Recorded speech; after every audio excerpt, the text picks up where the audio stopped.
Hi hello అందరికీ నమస్తే అండి. Welcome back Guru రిలేటర్స్ Uyyuru near by Vijayawada.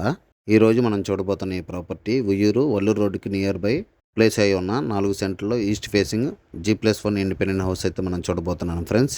ఈ హౌస్ డీటెయిల్ కనుక మనం చూసుకున్నట్లయితే ఇదంతా కూడా మనకి ఉత్తరం వైపు మనకి ఈశాన్యం వైపు అండి. ఇదంతా కూడా మనకి చూసుకోవచ్చు. ఇదంతా కూడా కార్ పార్కింగ్, అదేవిధంగా బైక్ పార్క్ చేసుకునే విధంగా ఉంటుంది.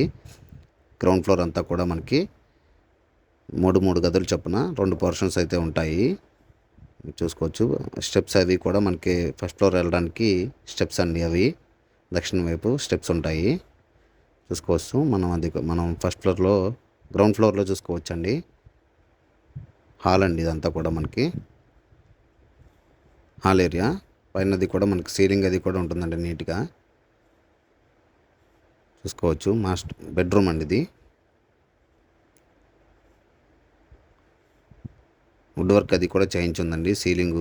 అదేవిధంగా మనకి ఈ హౌస్ డీటెయిల్ కనుక మనం చూసుకున్నట్టయితే 192 గజాల్లో కన్స్ట్రక్షన్ చేస్తున్న ఓల్డ్ ఇండిపెండెంట్ హౌస్ అండి.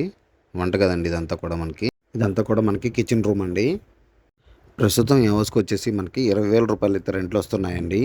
ఇప్పటివరకు మన ఛానల్ని చూస్తూ సబ్స్క్రైబ్ చేసుకోకుండా ఉన్నట్లయితే సబ్స్క్రైబ్ చేసుకుని లైక్ చేయండి. ఊర్లో ఇండిపెండెంట్ హౌస్ కోసం చూస్తున్న మీ ఫ్రెండ్స్ అండ్ ఫ్యామిలీ మెంబర్స్కి వీడియో అయితే సేవ్ చేసుకుని షేర్ చేయండి. చిన్న సపోర్టింగ్ కోసం అయితే లైక్ చేసి సపోర్ట్ చేయండి ఫ్రెండ్స్. ఇంటి చుట్టూ తిరిగే విధంగా సందును అయితే ఏర్పాటు చేశారండి. మనకి స్టెప్స్ అండి ఇవే ఫస్ట్ ఫ్లోర్కి వెళ్ళడానికి. ఫస్ట్ ఫ్లోర్ అంతా కూడా మనకి రేకుల షెడ్ అండి. 2 గదులు చొప్పున 2 పోర్షన్లు అయితే ఉంటాయి.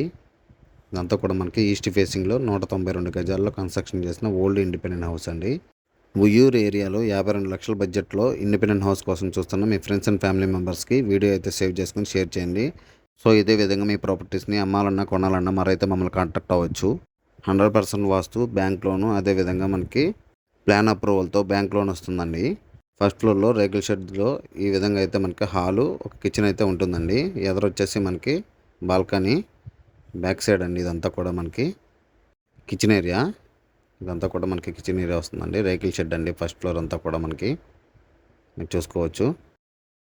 రెసిడెన్షియల్ ఏరియా అండి. మొత్తం కూడా హౌసెస్ అయితే ఉంటాయండి ఇంటి చుట్టూ కూడా మొత్తం.